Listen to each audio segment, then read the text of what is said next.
Everyone, welcome to the channel. तो आज मैं यहाँ पे डिस्कस करने जा रहा हूँ आपके साथ एनटीए अभ्यास का फुल सिलेबस का मॉक टेस्ट पेपर नंबर 8। तो यहाँ पे पेपर नंबर 8 में से कुछ इंपॉर्टेंट सवाल यहाँ पे हम डिस्कस करने जा रहे हैं और सवाल के साथ साथ मैं कॉन्सेप्ट भी आपको बताता चलूँगा। वीडियो को लास्ट तक देखिए, वीडियो पसंद आए तो लाइक कीजिए और शेयर कीजिए अपने दोस्तों के साथ। पहला सवाल है हमारे साथ, सब हैं एक दूसरे के साथ साथ। 3 rods made from same material and having the same cross sectional area। तो यहाँ पे क्या क्या चीजें हमको दी हुई हैं कि उनका मटेरियल है सेम और उनका क्रॉस सेक्शनल एरिया जो है वो भी बराबर है। Form the sides of N isosceles triangle ABC। ABC isosceles triangle जो है ये बनाते हैं 3 रॉड मिलकर और वो राइट एंगल्ड है एट B जो पॉइंट है वहां पे 90 डिग्री एंगल बन रहा है। The points A and B are maintained at temperature T and √2T। तो इन दोनों टेम्परेचर A और B का मेंटेन किया गया है T और √2T के बराबर respectively. In steady state the temperature of the point C is TC, assuming that only heat conduction takes place along the length of the rod, the value of TC by T is equal to। तो यहाँ पे मैं बनाता हूं एक isosceles triangle ABC और ये कुछ इस तरीके से है ABC। ये हमारे पास एक ट्राइंगल है, यानी कि ये इनकी दो जो हैं साइड्स आपस में बराबर हैं और ये एंगल 90 के बराबर है। तो यदि मैं मान लेता हूं कि ये लेंथ BC L के बराबर है तो लेंथ AB जो है वो भी L के बराबर होने वाली है और पाइथागोरस थ्योरम लगा के मैं लेंथ AC भी बता सकता हूं कितना होगा, L √2 के बराबर। ठीक बात। अब A का टेम्परेचर है T और B का टेम्परेचर है √2T। ठीक है, A का टेम्परेचर T, B का टेम्परेचर है 2T। तो आपको बताना है कि टेम्परेचर C पॉइंट का कितना होगा, C पॉइंट का टेम्परेचर कितना होगा, T C की वैल्यू आपको बतानी है कितनी होने वाली है। तो यहाँ पे आप देखिए बेटा, ये जो टेम्परेचर है हमने मेंटेन कर रखा है, ये जो टेम्परेचर है मेंटेन कर रखा है, ये ज्यादा टेम्परेचर है कम टेम्परेचर है, तो मैं कह सकता हूँ AB जो रॉड है उसमें हीट का जो फ्लो है, AB जो रॉड है उसमें हीट का फ्लो जाएगा B से A की तरफ, B से A की तरफ हीट का फ्लो जा रहा होगा इस रॉड में और इस वाले रास्ते से भी जो हीट का फ्लो है वो हायर टेम्परेचर से लोअर टेम्परेचर की तरफ जा रहा होगा। तो हम कह सकते हैं कि ये एक ऐसा सर्किट बन चुका है जिसमें हमारे पास करंट 2 रास्तों से पहुंच रहा है, करंट 2 रास्तों से पहुंच रहा है। ये B है और ये कह सकते हैं C है और ये आपके पास है A। तो एक करंट B से A जा रहा है और एक करंट जो है B से C होके जा रहा है A तक। तो ये एक ऐसा सर्किट जो है हम इसे मान सकते हैं। ठीक बात है। अब यदि बात करें इस वाले सेक्शन की B, C और A की, तो यहां पे यदि मैं लिखता हूं 4 section BCA, 4 section BCA steady state यहां पर पहुंच चुकी है। इसका मतलब मैं कह सकता हूं कि जो हीट करंट या कह सकते हैं हीट फ्लो का रेट इस वाले वायर में है वही हीट का करंट जो है इस वायर में होने वाला है। तो current in wire BC, thermal current कहें या हीट फ्लो का रेट कहें या dQ/dt कहें या हीट करंट कह सकते हैं। तो ये जो करंट है और ये जो करंट है आपस में बराबर होने वाले हैं, ये करंट और ये करंट आपस में बराबर होने वाले हैं। तो मैं यहाँ पे कह सकता हूँ that heat current in wire BC is equals to heat current in wire CA। ठीक, हीट करंट हमारे पास क्या होता है, KA delta T divided by L। तो यहाँ पे K जो वैल्यू है इन तीनों वायर्स की जो है बराबर रहने वाली है बिकॉज सेम मटेरियल से बने हुए हैं। क्या लिखूंगा, K क्रॉस सेक्शन एरिया भी सबका सेम है इनटू डेल्टा T, ज्यादा टेम्परेचर माइनस कम टेम्परेचर, तो यहाँ लिखूंगा मैं √2T minus of TC divided by L। Length कितना है इसका, L के बराबर है और ये करंट किसके बराबर है, इसमें करंट के बराबर। तो इस वायर में करंट यदि आपको लिखना है तो KA delta T divided by L आपको लिखना होगा। तो K की वैल्यू K के बराबर है, एरिया की वैल्यू A के बराबर है, ज्यादा टेम्परेचर माइनस कम टेम्परेचर, तो यहाँ लिखूंगा मैं TC minus T divided by length, length कितना है L √2 के बराबर, L √2 के बराबर। तो यहाँ KA से KA आपस में कैंसिल आउट हो जाता है, L से L कैंसिल आउट हो जाता है, क्रॉस मल्टीप्लाई आप इसको कीजिए तो आपको मिलता है 2T minus of √2TC is equal to TC minus T is equal to TC minus T। इस माइनस T को इधर ले जाइए तो आपको मिलेगा 3T और इधर मिलता है आपको √2 प्लस 1 इंटू TC। तो यहां से आपको मिलता है TC by T is equal to, इसको इधर ले जाइए, इसको इधर ले जाइए तो आपको मिल जाएगा 3 अपॉन √2 प्लस 1 के बराबर। तो ये हमारा आंसर हमें मिल जाता है that TC upon T is equal to 3 upon under root of 2 plus 1 के बराबर होने वाला है, 3 upon under root of 2 plus 1। ठीक, अब इस सवाल को आप देख, एक चीज और आपको मैं दिखाना चाहता हूं, यहाँ पे ये जो वैल्यू है लगभग 3 के बराबर, ये 3 के बराबर है, नीचे 1.41 प्लस 1 के बराबर है, यानी कि 2.414 के बराबर है, यानी कि ये जो रेशो है ये ग्रेटर देन 1 हमें मिलने वाला है, ग्रेटर देन 1 मिलने वाला है। इसका मतलब न्यूमरेटर ज्यादा है, डिनोमिनेटर कम है, न्यूमरेटर ज्यादा है, डिनोमिनेटर कम है, न्यूमरेटर ज्यादा, डिनोमिनेटर कम। इसका मतलब क्या हुआ कि TC ज्यादा है T से, TC ज्यादा है T से। तो यहां आप देखिए इस डायग्राम में कि इसका टेम्परेचर ज्यादा है इससे, ये बात तो हमें पता ही है, ये तो हमें पता ही है, बिकॉज करंट हायर पोटेंशियल से लोअर पोटेंशियल की तरफ जैसे रेजिस्टर में फ्लो होता है, ऐसे ही एक कंडक्टिंग रॉड में जो हीट है वो हायर टेम्परेचर से लोअर टेम्परेचर की तरफ फ्लो होती है। इसका मतलब TC/T का जो रेशियो है वो 1 से ज्यादा आएगा, ये तो हमें सवाल करने से पहले ही पता होना चाहिए कि TC/T is always going to be greater than 1। तो आप इस मौके का फायदा उठाते हुए अपने ऐसे ऑप्शंस देखिए जो एक से क्या है, ज्यादा हैं। तो हो सकता है इस सवाल में पर्टिकुलरली ना हो भले ही, बट सवाल में ऐसा हो सकता है जेईई मेन की यदि बात करें या और कोई एग्जाम जेईई एडवांस के अलावा की यदि बात करें, तो ऐसा पॉसिबल है कि ऑप्शंस आपके पास ऐसे हों जिनका रेशियो लेस देन 1 आ रहा हो, तो आप उनको देखते ही काट सकते हैं कि ये तो यार हो ही नहीं सकते हैं। सवाल बिना सॉल्व किए ही आपके आधे ऑप्शंस खत्म हो सकते हैं और आपका कॉन्फिडेंस चरम सीमा पर होगा जब आपको पता लग जाएगा कि मेरे 2 ऑप्शन जो हैं उनमें से ही मेरा आंसर हमें चूज करना है। ठीक है, तो ये एक तरीका तो ये हो गया कि हम पहले ही ऑप्शंस को काट सकते हैं। दूसरा, यदि हम आंसर ले भी आते हैं तो भी एक बार हमें जरूर विचार करना चाहिए, सोचना चाहिए कि क्या ये रेशियो 1 से ज्यादा आएगा या कम आएगा। तो इससे एक कह सकते हैं कि एक 2 फैक्टर ऑथेंटिकेशन जैसे होता है, वैसे आपको एक डबल चेक हो जाएगा किसी भी सवाल का आंसर सही है या नहीं। तो ऐसे आप जरूर आदत डालें अभी से कि यार हम ऐसे भी सोच के देखें क्वालिटेटिवली कि भाई ये बैठ रहा है या नहीं, लॉजिक बैठ रहा है या नहीं। समझ में आया सवाल? ठीक। हेलो गाइस, तो यहाँ पे एक इंपॉर्टेंट अनाउंसमेंट है आपके लिए। तो अनअकैडमी चैंपियंस लीग जो है उसका एप्टीट्यूड टेस्ट हो रहा है दिसंबर 26 को, 1 डे आफ्टर द क्रिसमस, और टेस्ट जो है स्टार्ट होगा 1 PM ऑनवर्ड्स। तो टाइम याद रखें। अब टेस्ट से फायदा क्या है, आपको दिख गया होगा यहाँ पे कि stand a chance to meet and get inspired by Sachin Tendulkar. Sachin Tendulkar से मिलने का एक शानदार मौका आपके पास है। ठीक है, तो एनरोल आप कर सकते हैं यहाँ पे। दूसरा कि अनअकैडमी चैंपियंस लीग में जो प्राइजेस हैं वो आप एक बार देख सकते हैं कि Apple MacBook air, Apple watch, AirPod और अमेजॉन इको डॉट और अमेजॉन के वाउचर जो हैं बहुत सारे यहाँ पे होने वाले हैं। तो आप जो है पार्टिसिपेट करना ना भूलिए, अभी एनरोल कर सकते हैं अनअकैडमी की वेबसाइट पर। उसके बाद यहाँ पे IIT JEE का दिसंबर ऑफर है हमारे पास कि आइकॉनिक सब्सक्रिप्शन ऑफर है। यदि आप आइकॉनिक सब्सक्रिप्शन लेते हैं 6 महीने का तो आपको 1 महीने का एक्सटेंशन फ्री उसमें मिलने वाला है, और यदि 18 मंथ का आप सब्सक्रिप्शन लेंगे आइकॉनिक तो उसमें 2 मंथ का एक्सटेंशन फ्री आपको मिलने वाला है। ठीक है, और ये जो ऑफर है ये 22 दिसंबर तक वैलिड है। ठीक है, उससे पहले ही आपको ये सब्सक्रिप्शन लेना होगा यदि आप एक्सटेंशन फ्री में चाहते हैं तो। उसके बाद जो है कुछ बैचेस यहाँ पे स्टार्ट हो रहे हैं। एज बैच है क्लास 11th के लिए, जो जेईई एडवांस और जेईई मेन 2023 एस्पिरेंट्स के लिए होने वाला है। यहाँ पे बहुत ही बढ़िया जो है टीचर्स यहाँ पे होने वाले हैं।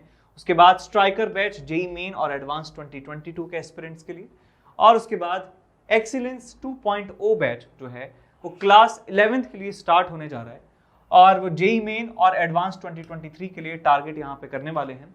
और ये बैच स्टार्ट हो रहा है 22 दिसंबर से, और आप यूएसपी जो है यहाँ पे पढ़ सकते हैं कि क्लास 11th का रिवीजन यहाँ पे होगा और क्लास 12th का प्रिपरेशन तो साथ में होगा ही होगा।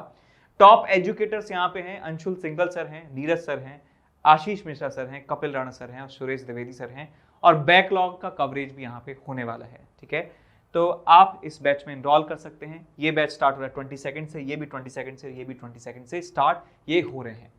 उसके बाद all India mock test series है जेईई 2022 के स्टूडेंट्स के लिए, और ये 25 दिसंबर से स्टार्ट हो रही है। क्रिसमस के बहुत ही पावन अवसर पर ये स्टार्ट हो रही है 2 से लेकर 5 PM के बीच में, और इसमें जो आपका IIT JEE का रैंक प्रेडिक्टर होने वाला है, और क्यूरेटेड क्वेश्चंस होंगे जो टॉप एजुकेटर्स ने बनाए हैं, और उनके वीडियो सॉल्यूशंस भी आपको मिलने वाले हैं, और डिटेल्ड टेस्ट रिपोर्ट आपको मिलेगी जिससे आप बिना ज़्यादा मेहनत करे, आपको पता चल जाएगा कि यार इन एरियाज़ में मुझे मेहनत करने की ज़रूरत है, और आप फिर उन एरियाज़ पे मेहनत करके आपकी जो छोटी बहुत जो भी गलतियां हैं उनको सुधार सकते हैं।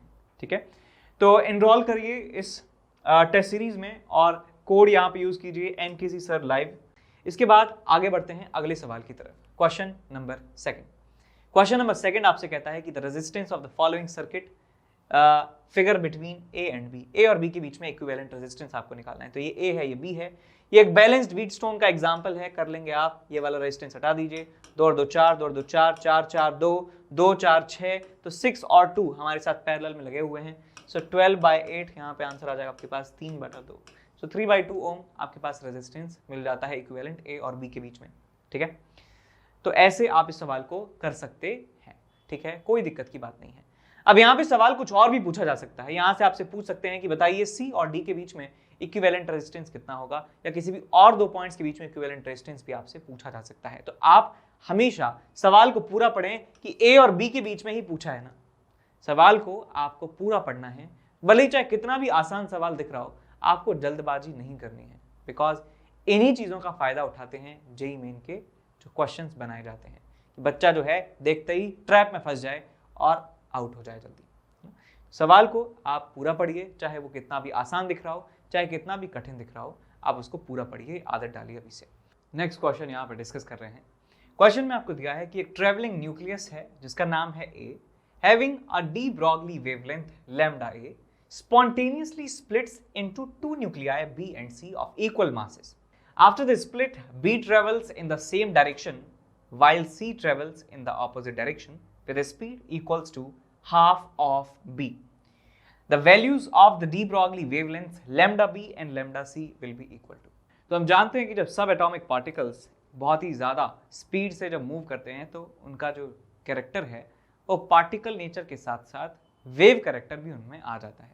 और उस समय हम डी ब्रॉगली वेवलेंथ जो है डिफाइन करते हैं कि एक ऑब्जेक्ट है, एक छोटा सा पार्टिकल है जिसके पास वेलोसिटी v है, तो लैम्डा की जो वैल्यू हमें मिलती है वो मिलती है h/mv के बराबर, h/mv के बराबर। और यहाँ से आप लिख सकते हैं कि mv उसका जो लीनियर मोमेंटम है वो किसके बराबर होता है, h/लैम्डा के बराबर। तो ये डी ब्रॉगली वेवलेंथ का कॉन्सेप्ट है in a nutshell, in a layman terms. De Broglie wavelength आपको ऐसे याद रख सकते हैं, डी ब्रॉगली वेवलेंथ। यदि एक पार्टिकल है जिसका रेस्ट मास नॉन जीरो है, m मास है जिसका, वेलोसिटी उसकी v है, तो उसका लीनियर मोमेंटम आप लिख सकते हैं h/लैम्डा, where lambda is the wavelength of that particle. तो वैसे जो लैम्डा है वेवलेंथ है वो वेव की टर्म्स में वेव के लिए जो है वो इस्तेमाल किया जाता है, लेकिन यहाँ पे हम पार्टिकल के लिए भी इस्तेमाल कर रहे हैं, बिकॉज पार्टिकल काफ़ी ज़्यादा स्पीड पे जब वो चलता है तो उसका जो नेचर है वो वेव जैसा भी हो जाता है। वो वेव और पार्टिकल दोनों फॉर्म में एग्जिस्ट करता है जब सब एटॉमिक पार्टिकल्स बहुत ही ज़्यादा स्पीड पे मूव करते हैं। तो यहाँ पे न्यूक्लियस की यदि बात करें तो उसका वेवलेंथ है लैम्डा ए के बराबर। मान लेता हूँ कि मैं उसकी स्पीड जो है वो है u के बराबर, उसका टोटल मास m0 के बराबर है। अब ये स्प्लिट हो जाता है 2 पार्टिकल्स B और C में, 2 न्यूक्लियाई B और C में, B एंड C। और B और C के बारे में कहा गया है कि B travels in the same direction while C travels in the opposite direction with a speed equal to half of B। तो इसका स्पीड यदि मैं मान लेता हूं v0 के बराबर है तो इसका स्पीड हो जाएगा आपके पास v0 डिवाइडेड बाई 2। इनके मासेस जो हैं आधे आधे हैं, इक्वल पार्ट्स में डिवाइड होते हैं, तो m0/2 इनका मैंने मास लिख दिया। तो मैं यहाँ पे कंजर्वेशन ऑफ लीनियर मोमेंटम बता सकता हूँ, कंजर्वेशन ऑफ लीनियर मोमेंटम यहाँ पे लगा सकता हूँ, बिकॉज पूरे सिस्टम के ऊपर लगने वाला जो फोर्स है वो एक्सटर्नल 0 के बराबर है, तो इस पूरे सिस्टम का जो लीनियर मोमेंटम है वो कंजर्व रहने वाला है। तो यहाँ पे मैं लिखूंगा m0 into u, m0 into u is equal to m0/2 into v0 plus m0/2 into minus v0/2 के बराबर। तो ऐसे आपको लिखना है लीनियर मोमेंटम। आप जानते हैं लीनियर मोमेंटम एक वेक्टर क्वांटिटी है, तो साइन का जरूर आप ध्यान रखिए कि कौन ऑब्जेक्ट किधर जा रहा है, कौन किधर जा रहा है। m0 आपस में कैंसिल आउट हो जाता है, तो u की वैल्यू मिल जाती है आपको v0/2 माइनस में v0/4, तो यहाँ पे मिलता है आपको v0/4 के बराबर वैल्यू। तो यहाँ से v0 की वैल्यू हमको मिल जाती है 4/u के बराबर, 4u के बराबर आपको v0 की वैल्यू मिल जाती है। अब आप देखिए बेटा यहाँ पे कि जो न्यूक्लियाई ए है जिसका मास m0 है, उसका लीनियर मोमेंटम कितना है आपके पास? लीनियर मोमेंटम है इसका m0 इंटू यू, और इसको हम लिख सकते हैं आगे, इसको हम आगे लिख सकते हैं क्या? m0 इंटू यू, और इसको लिख सकता है हम h अपॉन लैम्डा इंटू ए, h अपॉन लैम्डा इंटू ए इसे लिखा जा सकता है, लैम्डा ए। जो आपके पास न्यूक्लियाई बी है उसके पास वेलोसिटी कितना है? बी के पास वेलोसिटी है v0 के बराबर, लेकिन इसका मास है m0/2 के बराबर। अब v0 की वैल्यू ऑलरेडी निकाल चुके हैं, 4u के बराबर है, तो इसका लीनियर मोमेंटम मैं लिख सकता हूं pv इज इक्वल टू कितना आ जाएगा आपके पास? m0/2 इंटू इसका वेलोसिटी कितना है? 4u के बराबर, 4u के बराबर, तो 2 से चला गया ये 2, तो आपको मिल जाता है 2 टाइम्स m0 इंटू यू के बराबर, और इसे भी लिखा जा सकता है किसके बराबर? h upon lambda b, h upon lambda b के बराबर इसे लिखा जा सकता है। सिमिलरली मैं यहाँ पे पार्टिकल नंबर सी की बात करूं तो इसका मास है m0/2 और इसकी जो वेलोसिटी है वो है v0/2 के बराबर, इसका मतलब 2u के बराबर है। तो इसका जो लीनियर मोमेंटम है लिख सकता हूं mass m0/2 into velocity 2u is equal to m0 into u, आपको ये मिल जाता है, और ये किसके बराबर है? h अपॉन लैम्डा सी के बराबर है।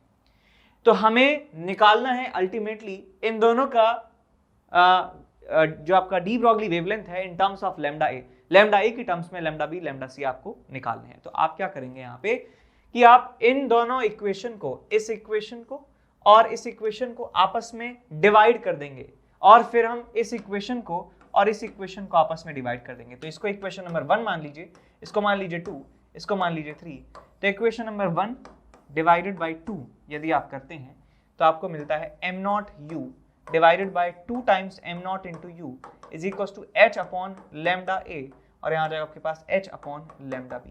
तो h से h गया, m0u से m0u गया, तो लैम्डा बी आपको मिल जाता है किसके बराबर? Lambda B is equal to lambda A divided by 2। And similarly आप equation number 2 divide by equation number 3 करेंगे तो आपको मिल जाता है यहाँ से lambda C is equal to lambda ए।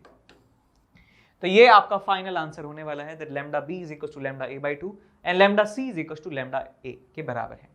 अब ये तो मैंने आपको समझाने के लिए बहुत ज्यादा जो है कि स्टेप बाय स्टेप जो है हमने करके दिखाया है।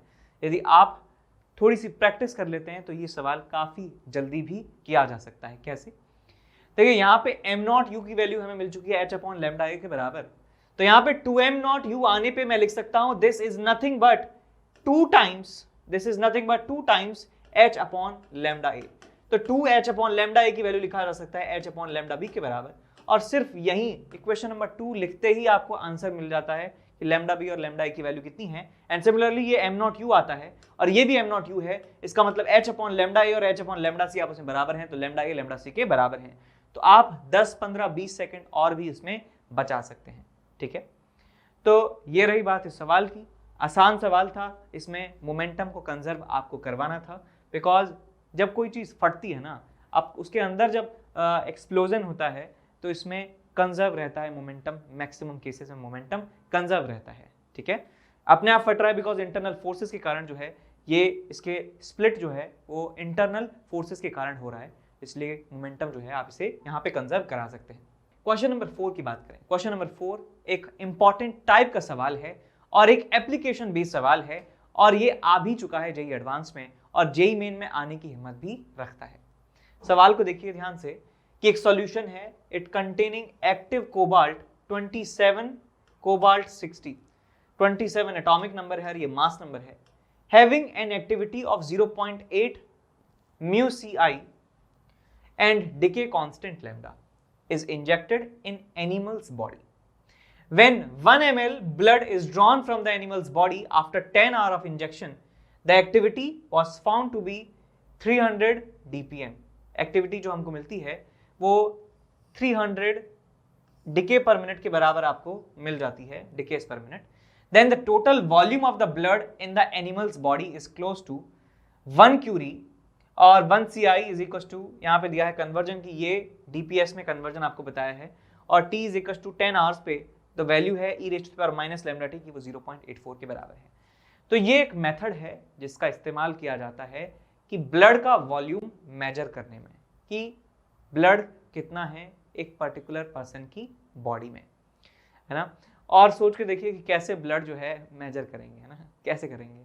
पूरा खिला तो सकते नहीं है कि पूरा ब्लड जो है सक कर लिया और फिर नाप के देख लिया हमने बीकर में, अच्छा ये तो इतना लीटर ब्लड है।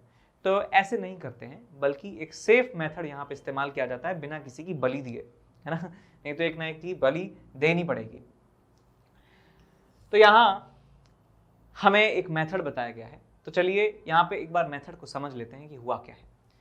तो हमारे पास एक सॉल्यूशन है जिसमें कोबाल्ट है, और कोबाल्ट एक रेडियो एक्टिव यहाँ पे सब्सटेंस है, और जो डिके करता है, यानी कि जो इसकी कॉन्सेंट्रेशन है वो लगातार घटती जाती है, लगातार घटती जाती है।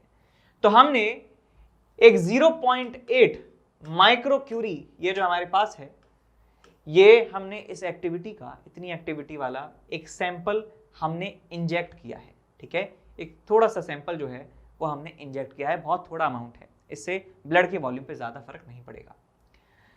अब ये हमने मिला दिया पूरे ब्लड में, पूरे ब्लड स्ट्रीम में हमने इसको मिला दिया है,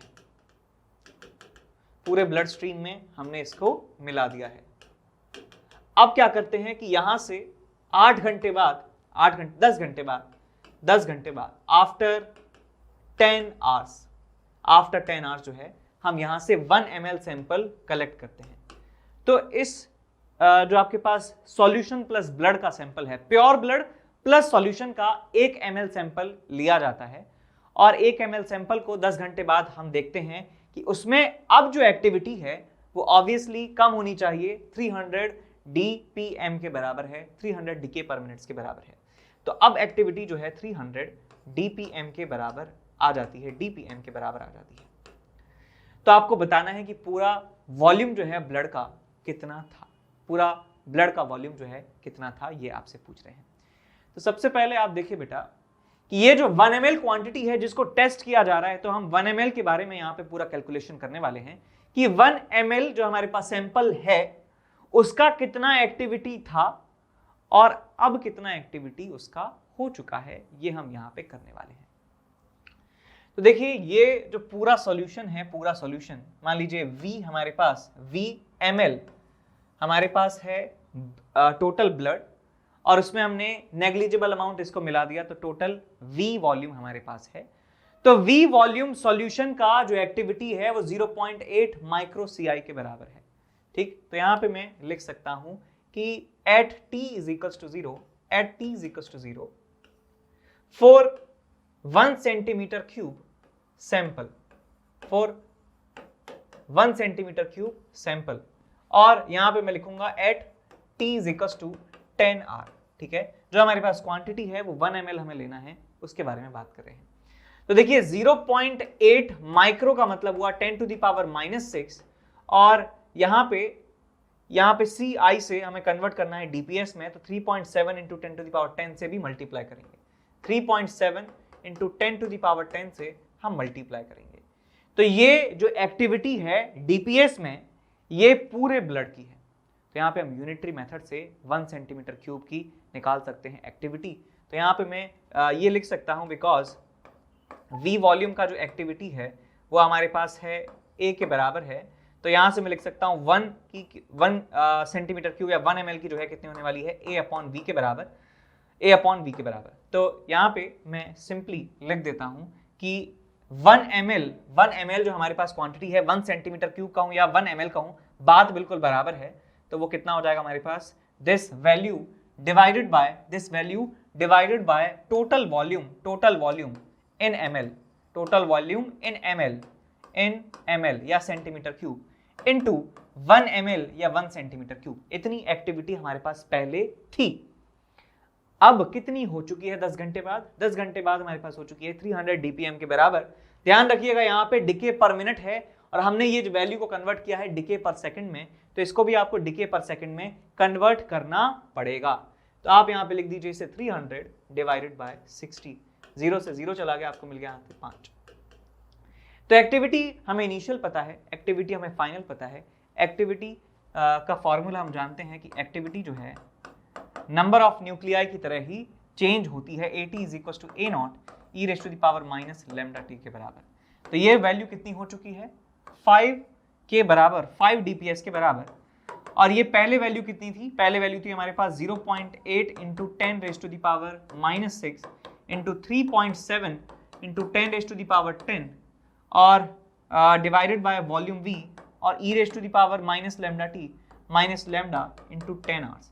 ये जो वैल्यू आपको दे रखा है 0.84 के बराबर, तो हमें यहाँ से आंसर मिल जाता है v is equal to 0.8 into 10 to the power minus 6 into 3.7 into 10 to the power 10 divided by 5 into 0.84। तो ये यहाँ पे हमें ml में आंसर मिल जाने वाला है, ml में आंसर हमें यहाँ से मिल जाएगा। ठीक है, कैलकुलेट कर लीजिए, आंसर आपको मिल जाएगा, कोई दिक्कत की बात नहीं है। समझ में आया? तो यहाँ पे हमें जो क्वांटिटी थी, जितना हमने सैंपल लिया है, उस सैंपल की एक्टिविटी को कंपेयर करना है इस फॉर्मूले के हेल्प से। फाइनल एक्टिविटी 1 ml की, फाइनल इनिशियल एक्टिविटी 1 ml की, e raise to the power minus lambda t. ठीक है, बच्चे गलती क्या करते हैं कि जो एक्टिविटी हमारे पास टोटल वॉल्यूम की एक्टिविटी थी उसको यहाँ पे रख देते हैं इनिशियली और बाद में रख देते हैं यहाँ पे 300 डिवाइड बाय 60 विच इज 5, तो आंसर जो है गलत आ जाता है। तो समझ गए, इस तरीके से हमें सॉल्व करना है।